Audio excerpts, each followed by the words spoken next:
On my birthday, my grandfather came to visit me. "Did you like the car I sent you last year?" he asked. I replied, "What car?" I hadn't received anything. My grandfather turned to look at my parents, whose faces had turned pale and chaos broke loose. "My name is Alexander, and for as long as I can remember, I have always been the least favorite child in my family. It's not something you can ignore, even if you try to act strong."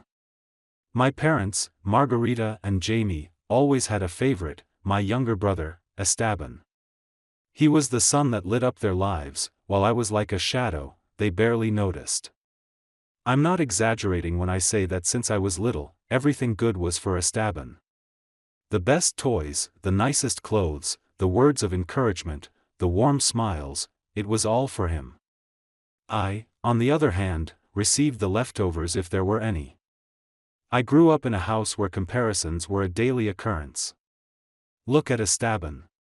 So smart, so charismatic. My mother would say, while I barely received a, "You should try harder, too, Alexander." My father was no better. He was always busy praising Esteban for anything from a mediocre drawing to an average grade in school. I on the other hand could get perfect grades or win a school competition, and the only thing I would get was a good "but don't get complacent." It was as if my existence was an inconvenience to them. Despite that, I was never one to give up. When I finished high school, my parents made it clear that there was no money for me to go to college. "We can't afford everything. Alexander Esteban needs more support. He has a brilliant future," my mother once told me with that cold look she always reserved for me. So at 18, I started working at a shopping mall. It was a simple job, the kind that requires no experience. I worked in a clothing store, folded shirts, organized shelves, and smiled at customers even when I was exhausted. The pay wasn't great, but it was enough for the basics: food, some clothes, and an occasional outing with my friends. It was my way of holding my head high, of proving to myself that I didn't need my parents' approval to get ahead. Meanwhile, Esteban didn't work. He didn't even try. My parents justified it by saying he was finding his path or that he was too young to worry about those things. At 20 years old, the only thing he did was spend the day at home playing video games or going out with his friends, always with money that he mysteriously never lacked. I, on the other hand, would come home exhausted from work, my hands covered in calluses and my head full of worries, only to hear the derogatory comments from my family. "I don't know how you're still at that mediocre job," Alexander Esteban would tell me with a mocking smile as he tried on a new jacket my parents had bought him. "You should aim higher, don't you think?" My mother would nod in agreement, and my father wouldn't even look up from his newspaper. It was as if my effort was worthless to them. What kept my family afloat was not my parents' work, because to be honest, they didn't work either.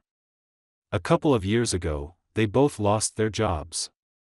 My mother said it was because of the economic crisis and my father blamed bad luck, but the truth is I never saw them make an effort to find something new. The reason we weren't out on the street was my grandfather, Antonio. He lived in another country, and since he retired he had a generous pension and savings that seemed endless.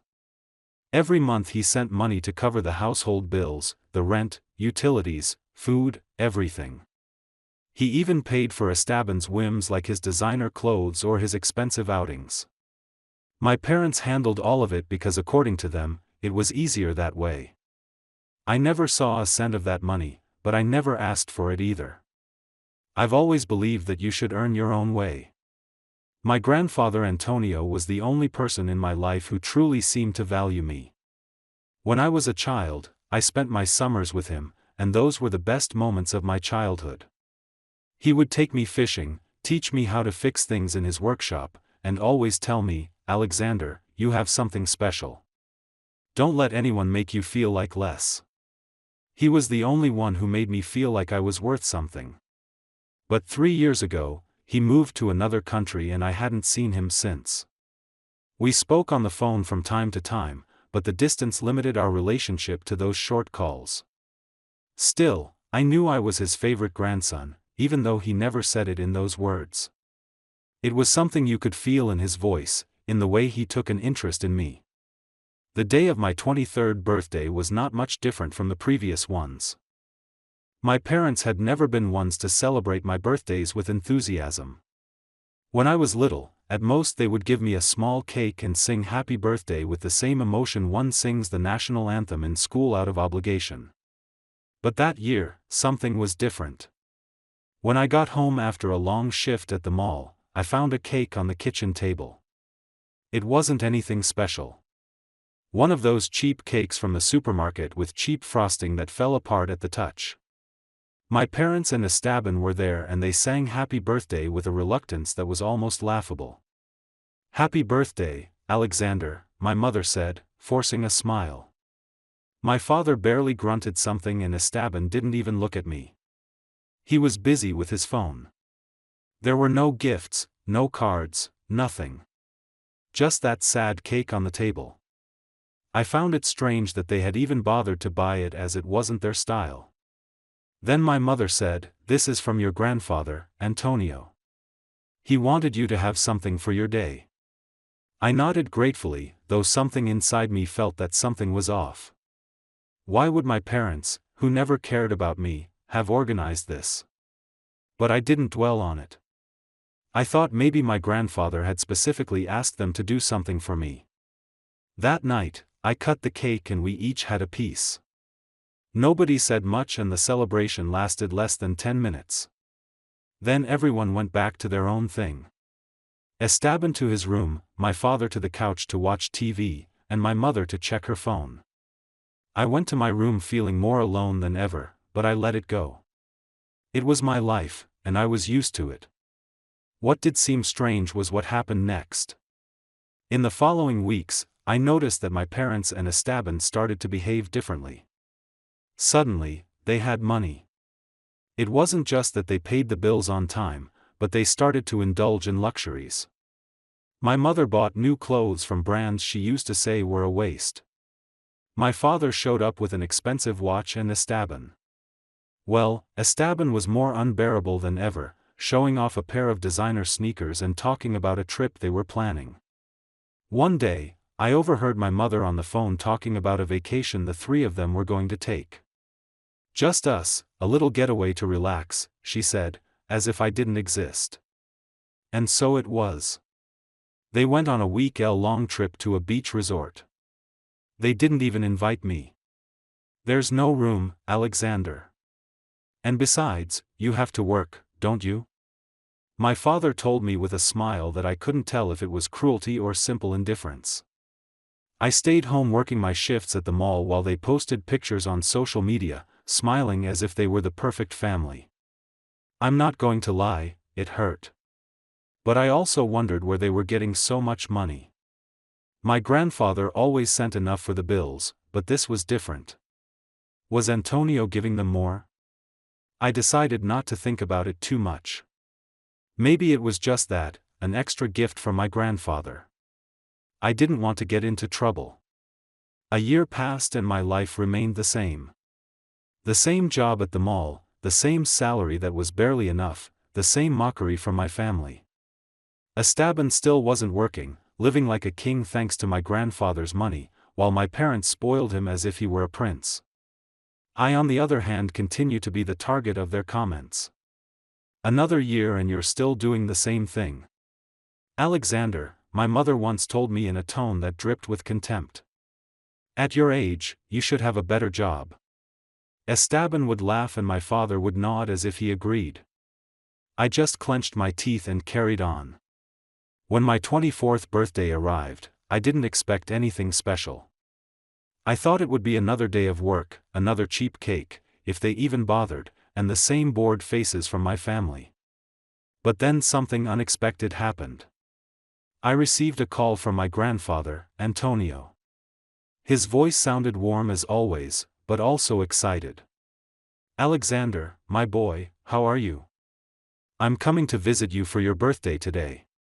I want to take you to dinner at the best restaurant in the city. Invite your parents and Esteban. This is a family celebration." I couldn't believe it. My grandfather was coming. I hadn't seen him in 3 years, and the idea of having him here filled me with a joy I hadn't felt in a long time. I accepted immediately, and he told me he would arrive in the evening. I was so excited. Finally, someone who truly loved me would be here. My grandfather kept his promise.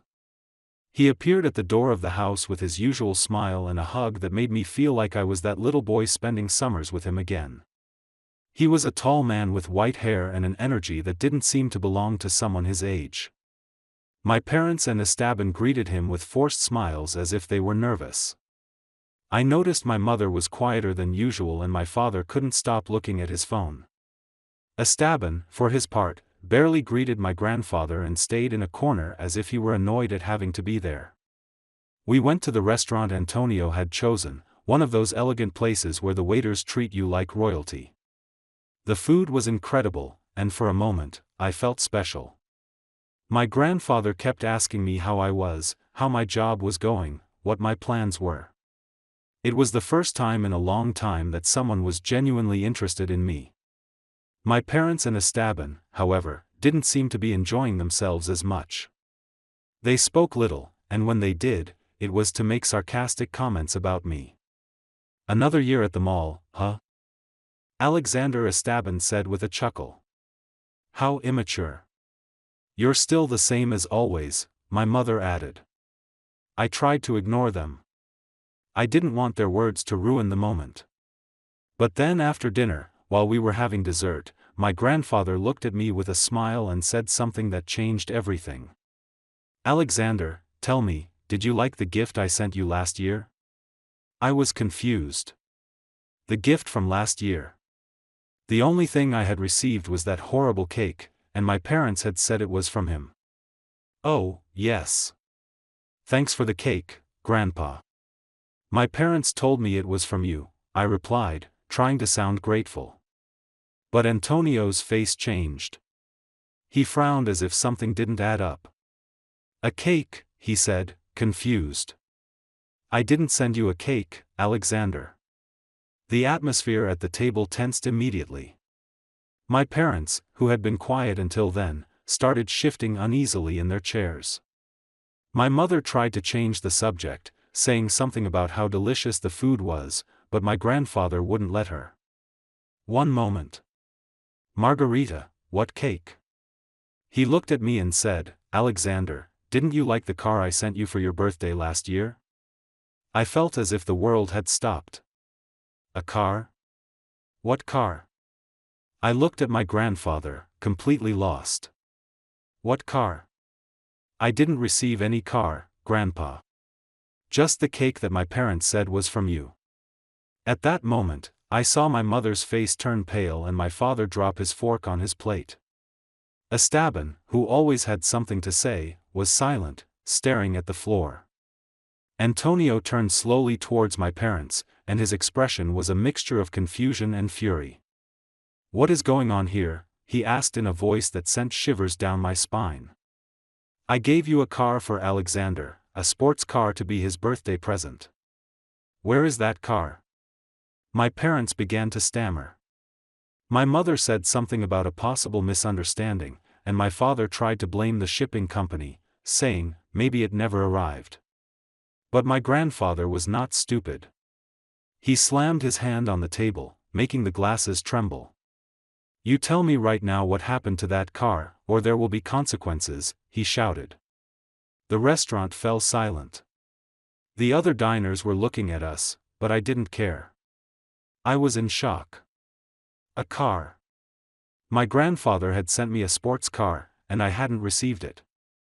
I looked at my parents, waiting for an explanation, but what came next was worse than I could have imagined. Between mumbles and excuses, my mother finally confessed. "We sold it," she said almost in a whisper. "We needed the money, Antonio. Things were tough." My father interrupted her, trying to justify himself. "It was for the good of the family. We couldn't afford to maintain such an expensive car, and Esteban needed things." That's when I lost control. Esteban needed things. I shouted, unable to contain myself. "And what about me? I don't matter. Why is it always him? My grandfather said nothing for a moment, just looked at them with a fury I had never seen in him. Then he spoke and his words were like knives. I can't believe you betrayed my trust. I gave you that car for Alexander, my grandson, the one who has always worked hard, the one who never asks for anything, and you sold it to spend it on clothes, on trips, on things for Esteban. Seriously, my parents tried to apologize, saying they wouldn't do it again, that it was a mistake. Esteban, for the first time, looked scared. But my grandfather didn't want to hear any more. Not one more cent, he said, standing up from the table. It's over. Pay this bill yourselves. Then he looked at me and said, Alexander, let's go. We left the restaurant and my grandfather took me to his car. As he drove, he told me the whole truth. For years, he had been sending money for me, not just for the house. He transferred the money to my parents because he trusted them. But now, he realized they had kept it all. The sports car wasn't the only thing. He had sent money so I could study, so I could have things that would help me get ahead. But my parents had used it for themselves and for Esteban. I realized a long time ago how they treated you, Alexander, he said, the teasing, the way they made you feel less. But this is the last straw.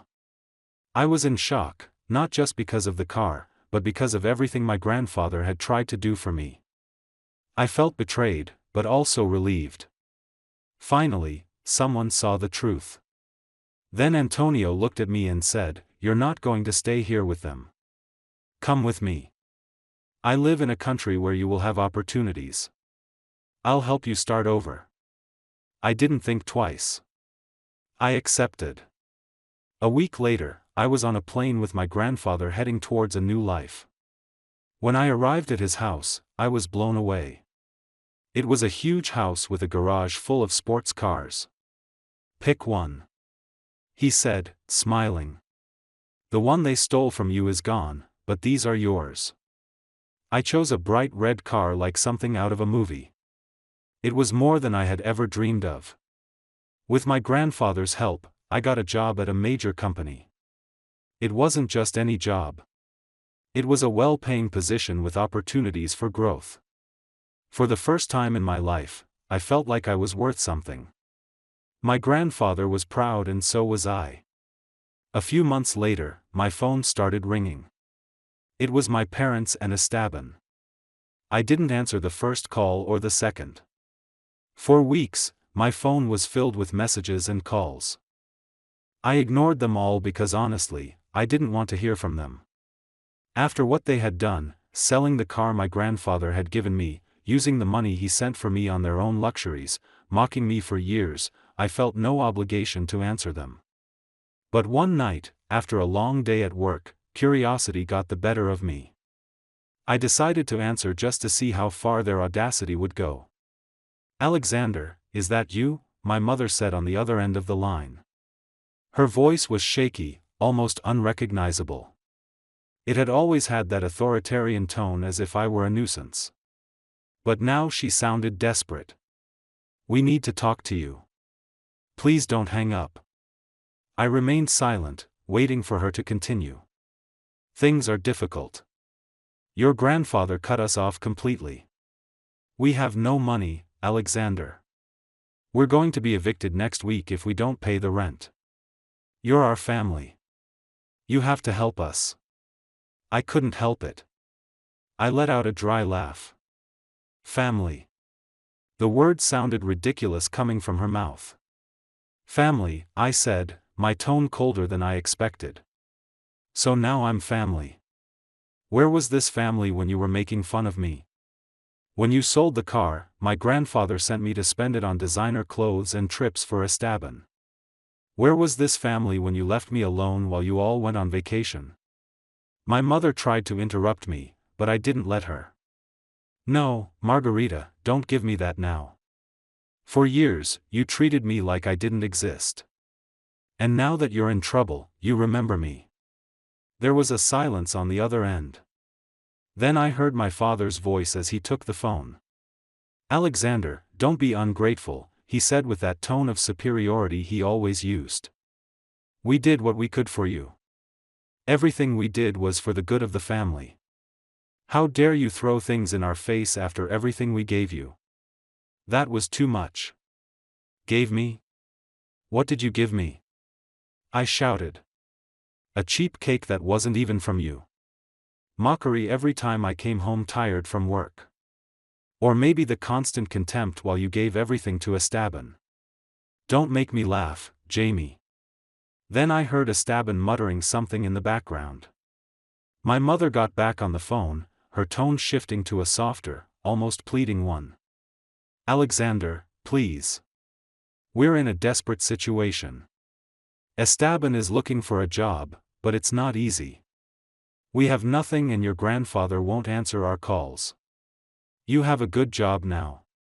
We found out you're at a major company. Just a little help, please. We're your family. The word family again.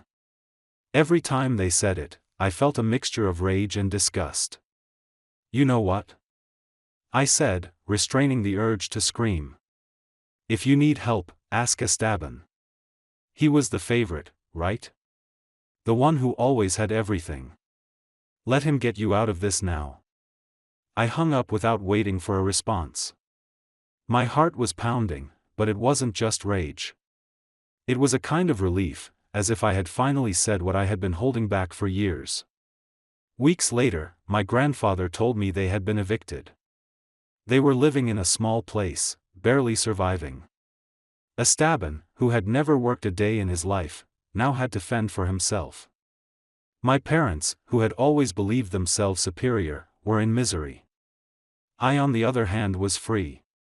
I had a good job, an incredible car, and most importantly I had someone who believed in me. My grandfather Antonio gave me the opportunity my parents never wanted to give me, and for the first time in my life I felt at peace.